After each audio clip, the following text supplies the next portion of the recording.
রবি শস্য আবাদের মৌসুমে সার নিয়ে বিপাকে কৃষক। সংকটের অজুহাতে সরকার নির্ধারিত দামের চেয়ে বস্তা প্রতি 2 থেকে 300 টাকা বেশিতে সার কেনা লাগছে বলছেন বিভিন্ন জেলার চাষিরা। পর্যাপ্ত সার না পাওয়ায় জমি প্রস্তুতে বিপাকে পড়ছেন তারা। এতে চলতি মৌসুমের আবাদ ব্যাহত হওয়ার শঙ্কা কৃষকদের।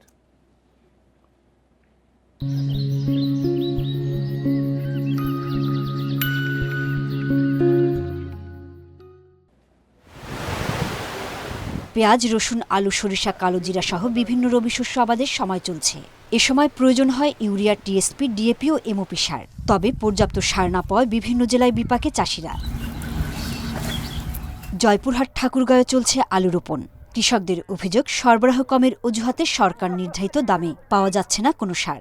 সার বন্ধ করে দিচ্ছে, অথচ বেশি টাকা দিলে সার পাওয়া যাচ্ছে। এখানে সার পাওয়া যায় না, 3-4 দিন ঘুরিয়ে আনো, খুব চিন্তার মধ্যে আছি। পাবনার কৃষকদের অভিযোগ, সার মজুত করে ডিলাররা কৃত্রিম সংকট তৈরি করছেন। নির্ধারিত দামের সার না পেয়ে খোলা বাজার থেকে বেশি দামে কিনতে বাধ্য হচ্ছেন তারা। আগে 1200, 1250 টাকা বস্তা ছিল, এখন 1600, 1500, 1600 বস্তা। প্রতি বস্তা সারে 200 থেকে 300 টাকা পর্যন্ত বেশি দেয়া লাগছে বলছেন শরীয়তপুর ও মানিকগঞ্জের চাষিরা। জমি আবাদ করতে না পারায় ফসলের উৎপাদন ব্যাহতের শঙ্কা তাদের। একই সমস্যায় ফরিদপুর, কুষ্টিয়া, চুয়াডাঙ্গা ও সাতক্ষীরার কৃষক। দেওয়ার কাম 20 কেজি, আমি পাইছি 5 কেজি। 5 কেজি তো আর হবে না। চাঁপাইনবাবগঞ্জের সার ডিলারদের দাবি, বাজারে সারের চাহিদা বেড়ে যাওয়ার সংকট সৃষ্টি হয়েছে। ফসলের গ্রোথটা কমে যায় শীতের কারণে, এই জন্য সারটা একটু বেশি লাগে। এই কারণে সারের চাহিদাটা একটু বেশি, কিন্তু সেই তুলনায় এটা যদি অ্যাডজাস্ট করে একটু বরাদ্দটা বাড়িয়ে দেওয়া যায়।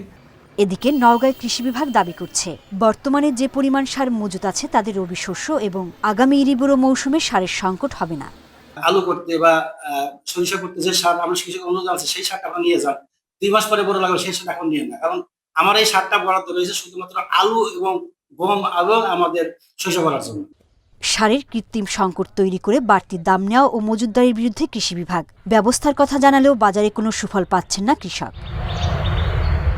সোহেলি জাহান, ইন্ডিপেন্ডেন্ট নিউজ। সার সংকট নিয়ে আরো জানাতে চাঁপাইনবাবগঞ্জ থেকে যুক্ত হচ্ছেন সহকর্মী ফয়সাল মাহমুদ। ফয়সাল, রবি মৌসুমে সার সংকট কেন এবং পর্যাপ্ত মজুত থাকার পরও? দেখুন, আপনি যে প্রশ্নটি করলেন আসলে পর্যাপ্ত মজুদ, এটি আসলে কৃষি বিভাগের বক্তব্য। কৃষি বিভাগ দাবি করে যে প্রতি মৌসুমেই আসলে তারা সারের চাহিদা পাঠান এবং সেই সার প্রয়োজনীয় পরিমাণ বরাদ্দ দেওয়া হয়। কিন্তু এই অভিযোগটা আসলে চাষিরা বলেন যে তারা ডিলারদের কাছে গেলে সার পান না এবং তাদের যে প্রয়োজনীয় সার সেই দোকান থেকে কিনতে পারছে না, যে কারণে আসলে এই সংকটটা তৈরি হয়েছে। আমরা আসলে একটু খোঁজার চেষ্টা করেছিলাম যে এই কৃষি বিভাগ এবং এই চাষিদের বক্তব্যের মধ্যে পার্থক্য কেন।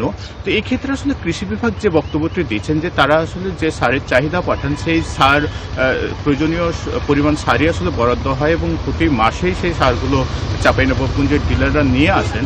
কিন্তু কৃষকদের মাঝে আসলে অতিরিক্ত সার সংগ্রহের একটি প্রবণতা রয়েছে। কৃষি বিভাগের কর্মকর্তারা যেটি বলছেন যে কৃষকরা চান যে পুরো মৌসুমের সার তারা একবারই কিনে নেবেন, অর্থাৎ যে 3 মাসের সার তারা একবারই কিনে নেওয়ার একটা প্রবণতা রয়েছে, যে কারণে মূলত এই সংকটটি তৈরি হয়। তা কৃষি বিভাগের পক্ষ থেকে বলা হচ্ছে যে প্রতি মাসেই আসলে সার আসবে এবং প্রতি মাসেই সার যদি আসে এবং প্রতি মাসে পর্যায়ক্রমে যদি কৃষকরা এই সারগুলো কেনেন তাহলে এই সংকটটা হয়তো থাকবে না, এমনটাই আমাদেরকে বলেছেন। আরও একটি বিষয় যে কৃষি কর্মকর্তারা বলছেন যে কৃষকদের মাঝে আসলে অতিরিক্ত সার ব্যবহারেরও একটি প্রবণতা রয়েছে। হয়তো যেখানে কৃষি বিভাগ হয়তো চাহিদা নির্ধারণ করে একটি ফসলে 2 থেকে 3 বার সার দেওয়ার জন্য, বা যে ফসল হয়তো একবার 2 বার সার দিচ্ছেন কৃষকরা, এই কারণে আসলে সংকট তৈরি হচ্ছে, এটি কৃষি বিভাগ বলছেন। তবে আমরা আসলে মাঠ পর্যায়ে ঘুরে যেটি দেখেছি যে আসলে তীব্র একটি সার সংকট রয়েছে। আপনাকে যদি বলি যে কয়েকদিন আগে আমরা যখন